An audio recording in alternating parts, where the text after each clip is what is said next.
Oh, geez, that's awful. That is awful. Yeah, it's just it's a tragedy, but at least, she lived 92 wonderful years. No, I know not all of them, but hey, nobody lives the eulogy? Yeah. No, I would be glad to do that for you, and please let us know if there's anything at all we can do. Yeah, we will be there, I promise you that. Okay. Thank you for calling. Same goes for you. Dad, who died? I can tell by the hysterical laughter. Someone in our family just died. I don't know why this happens every time. Yeah. I remember the last laughing fit you had. Oh, God, I'm sorry. Yeah. Estelle. Oh, Estelle died? Yeah. Who is she? What are you talking about? Morty's wife. Who's Morty? Morty is my second cousin, once removed, or twice removed. That's too far away from me, Dad. I don't think I've ever met Morty or Estelle, have I? They used to come over Thanksgiving, Passover. Anyway. Oh, that's too bad. Yeah, you seem so upset. Well, we were close. Yeah. We were very close. Yeah. Very close to hysteria there for a second. Why do you laugh at somebody else's demise? I don't understand that. I mean, There's something about, I guess, 1 minute they're alive, and the next minute they're dead. It's like slapstick.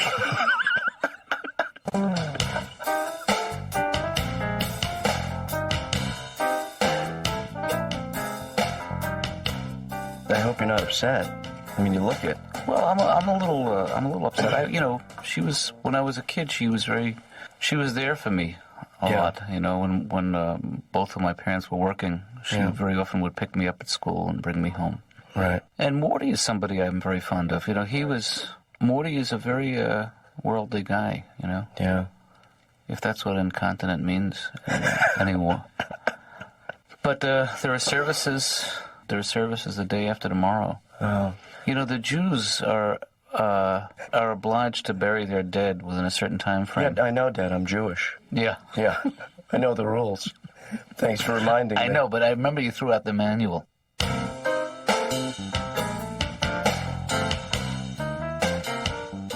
Okay, let me phrase it this way. Let's put it into the hypothetical, okay?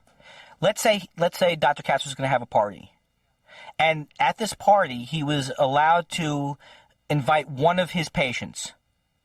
Do you think that there was any chance at all that I would be the one patient he would invite, or do you think that I would be in the top 5 patients he would invite? Or do you think he would say something like, no, he's not coming? Is that, he's not going to be there? Which of those do you think would be?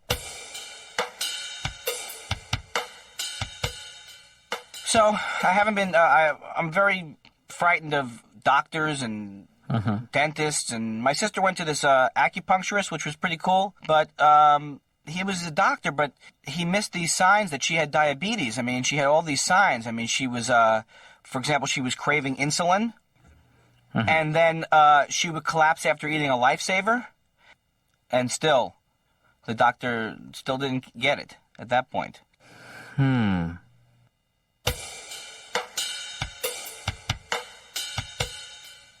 Tell me the whole thing again, Andy. I went out with this woman for 2 months, and then we didn't have any sex, and I asked her, why aren't we having any sex, which is always a good come-on line. And she said, I can't have any sex with you, Andy, because I'm impotent. And I said, impotent, don't you mean frigid? And she said, sure, whatever it takes. That too. Yes, is what she said. Alrighty then. I can't get enough of the women, though. I can't get any of the women. So I think you can see my process of elimination. I can't get any of them. When I was a kid, I hated musicals. I couldn't stand when I go to the theater and there'd be a musical. And I hate musicals when they tell you what they're going to do. Right. They always say, we're going to dance and sing and do everything. Well, then go ahead and dance and sing and do everything. It's like those rock groups in the early 60s. They would go, we want to rock and roll. Well, go ahead and rock and roll then. You've got the instruments and the amplifiers. Who better than you? Maybe I'm a little too upset about this, but it's starting to stick in my craw, wherever that would be located in my body. That's right next to your druthers.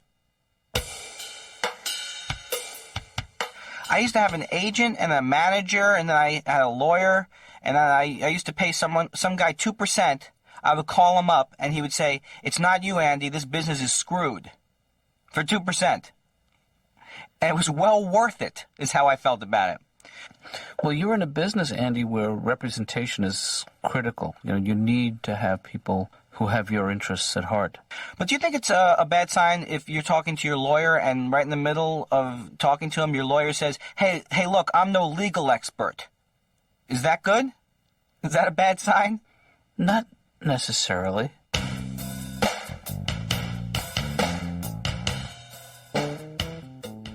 Dad, it's just that it's going to be a little awkward for me because I haven't been to a funeral since I was 12, so I'm a little out of practice. I'll cover for you because I've been to 3 funerals this year, and I'm not a morning person. Well, just go to bed early tonight, and you'll be able to get up early tomorrow. It was a joke. Oh, you mean it was a bad pun? Right. Puns aren't really good or bad. They're just puns. That's what they are. Well, don't defend him, Dad. Maybe you're just not a punny person. That's a bad pun. You slap me in the face now and... Pun, you're going to your room right now. Punish me. Okay. Well, don't pontificate. Okay. Just pun.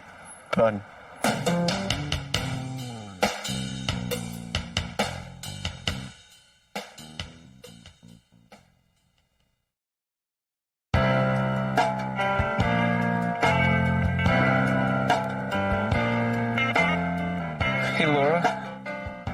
Yeah? I'm going to be in a little late tomorrow morning. Oh, me too. Well, I have to go to a funeral. Oh, I'm sorry, Dr. Katz. Yeah, well, thank you. It's going to be a tough one because, this is my 3rd funeral this year, and I'm not a morning person. Is that a joke? Yeah. Why, didn't it I seem don't think that's appropriate at a time like this. Do you think it's a bad joke or just an inappropriate time for a joke? Both. You can only choose one. I'd have to go with bad joke. That hurts.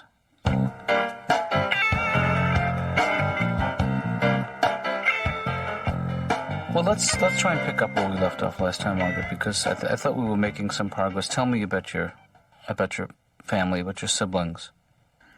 Everyone in the family was fat. I used to have to hide in the bathroom to eat. Yeah. They'd all be at the door trying to get in to get my food. We just want to wash our faces. It was like the night of the living dead. Mm-hmm. I'm telling you, it was a very scary childhood. My mother has home movies you got to be 18 to get into. There's one of a barbecue. If you look real close, you can see Hitchcock sitting at a picnic table. Odd. Weren't you talking last time about your Uncle Joe? Oh, Uncle Joey. Yes. Jeez. Ate nothing but food additives. He was always real shiny like a sausage casing. Right. You just want to stick him with a fork. You knew a fennel seed would come flying out. Disgusting human being. Couldn't get a sentence out without, belching. So, Mark, how you doing? Geez, you're looking good. Yeah, you too, Uncle Joey. Yeah, shiny guy. But it's good that you're getting out. You're seeing people, you're taking chances. I went out to dinner with a Marine last weekend. Mm-hmm. He looked across the table at me and he goes, I could kill you in 7 seconds. I go, oh, well, I'll just have the toast then. I like him, though, because he fights. Yeah. Everywhere we go, he picks a big fist fight. I love fights. Really? Well, I don't like the actual fight. I like the loose change on the ground afterwards. But you find yourself drawn to the macho types, big, strong guys. Of course, I don't like hairy guys, so I went with a hairy guy. He'd get in the bathtub, it looked like the sewer backed up. Ooh. All that fur floating on that water made me want to snap a cigarette butt in there. Where do you meet these guys? I mean, do you go to bars? Bars. I hate bars. Because I don't drink or smoke, Guys coming up to me, hey, cupcake, can I buy you a drink? I'd always say, no, but I'll take the $3. Then they want to know my name. I say Margaret, and they always go, what do you like to be called? Like Margaret's a crummy name. I go, oh, just call me Bubbles. I'll give you a name, you little weasel.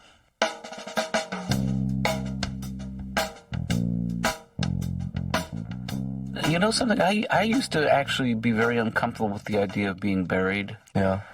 I thought I wanted to be cremated, but then there's a certain kind of symmetry about regenerating life with the decaying of your body. That's disgusting, Dad. I'm not saying we should do it today. Right. Does he accept gifts at all? Would it be inappropriate to find out when Dr. Katz's birthday is? And do you think sending a present would be an appropriate gesture? That's the kind of decision you will have to make about your father someday. You know? About what? How you should be buried? Whether I should be buried or cremated or who knows by the time I die. I think you should make the choice, Dad, about the way you want to be buried. Well, I'm telling you now, I'd like to be buried nicely. Okay, well, I can't afford that. Yeah. Remember when Uncle Phil died? Yeah. Yeah. That was great. Okay, when you're saying to me, get away from me, now are you talking to me as like a patient, like this area is not for the patients? Or are you saying, Andy Kindler, you get away from me?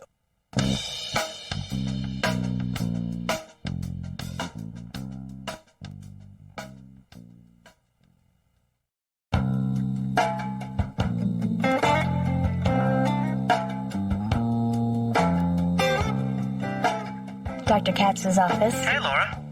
Hi, Ben. It's Ben. How you doing? Fine, how are you? Hanging in there? Good. Yeah. What? Good. Hanging in there, I said. Oh, I thought you meant you were hanging in there. Oh, no. It's an expression, like, I would say hanging in there, and you'd say, yeah. You have to put more of a question mark at the end. Try it again. Okay. Hanging in there? Yeah. Me too.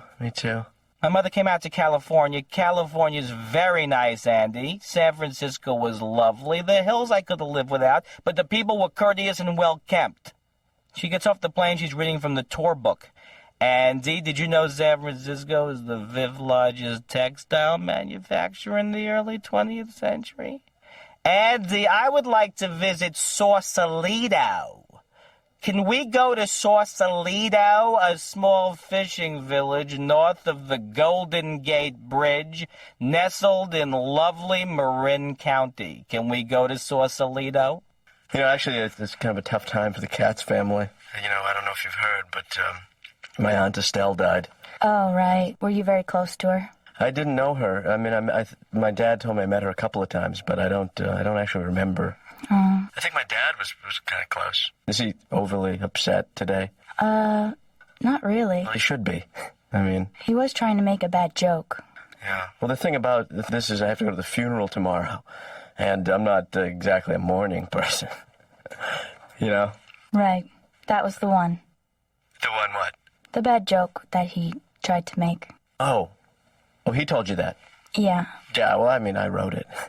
Right. He just tells him. The thing is that the comedy boom is over. It's very depressing.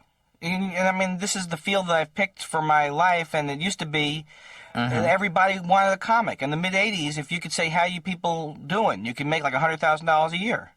Well, but now you're doing other things. You're branching out. You're writing comedy. My whole trouble is I can't focus, you know, like I'm supposed to, you know, try and write a script or something like that. So, you know, I want to write a script, but then I figure, you know, maybe I'll take a nap for a couple hours, get things stirred up that way. Yeah. Then I start to write, and then I notice that Newhart is on, Nick at Night. So how can you not watch Newhart? I have to. And then, you know, I'm start to write again, and I realize that Dragnet is very watchable when you're trying to avoid your obligations. Here's my impression of a network TV executive during World War II. Look, I don't like Hitler either, but he's very, very popular. He does very well. He has a lot of energy.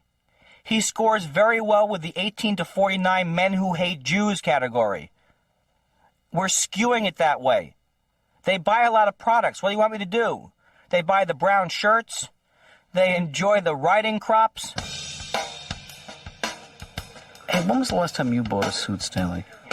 A couple of years ago. You know what size you are? Yeah. What size?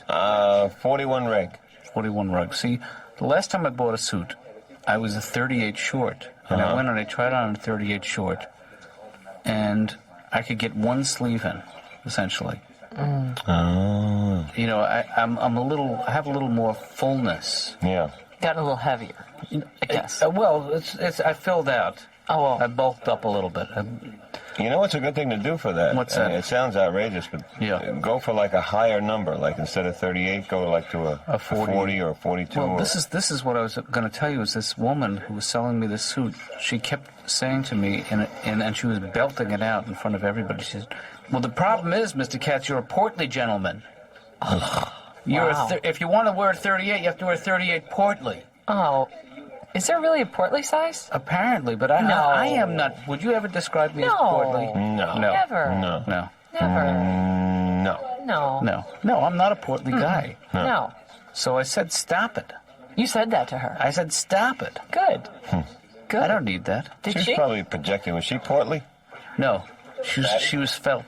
Oh. She was made out of felt. Maybe she was. Did I say felt? You know, No, she was sometimes when women get really svelte. aggressive, Yeah. it's really that they're kind of like coming onto you.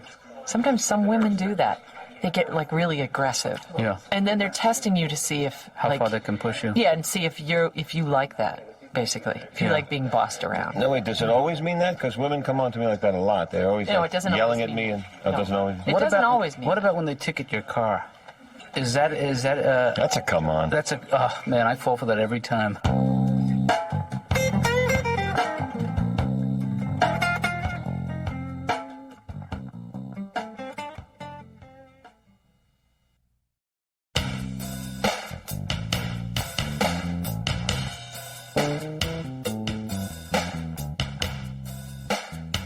You know, those salespeople, they hate their jobs. Yeah. I remember the last job I ever tried to get in the normal workforce. Guy told me I had to wear high heels. Right. I said, well, I'll wear the high heels, but I'm going to need a handicapped parking space. Mm-hmm.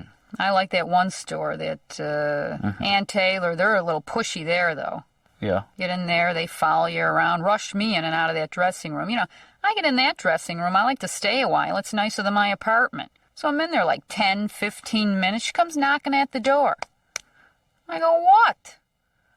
You've been in there a while, are you okay? I opened the door a crack. I said, no, could you get me some toilet paper? What does she think I'm doing in there? Margaret, I'm sorry. You know what the music means. We're going to have to stop now. I know our time's up, but... Nope. Gotta go. I think I got designs on you. Bye. What did you just say? I think I'm in love with you. Bye. Wait. This is some... I mean, I wish you had said this earlier. Well, then we would have had to talk about it. But we do need to talk about it. Well, okay. But, you know, we can't do it now because our time is up. But we have to talk about this issue next session. I think you should chip in half, though. Why is that? If we're talking about our relationship, isn't that a couples session? Well, technically, but it's really more about what we call transference in this business. Don't worry, I'm not going to stalk you or anything. Well, that's good. I mean, it never really crossed my mind. I never addressed that issue in my mind. But I have to get going now because I never go directly home. You know what I mean? I don't know why I'm telling you this.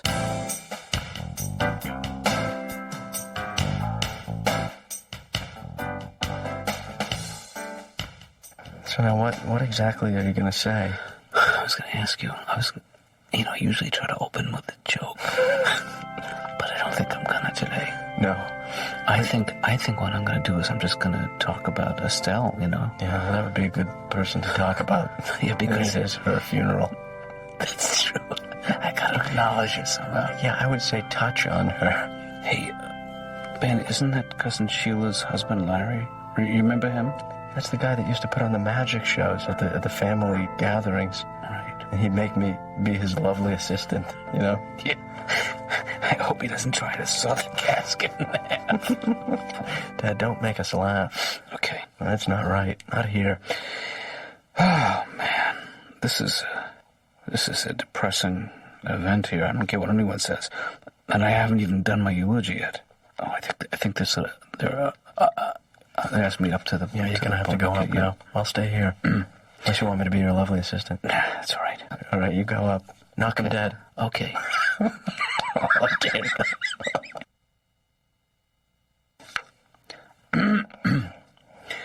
When I first heard that Estelle had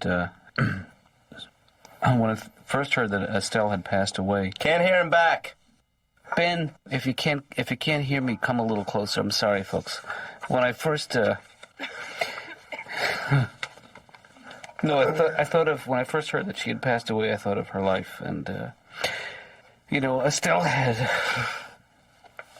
92 great years, and by my count, that's 92 great years.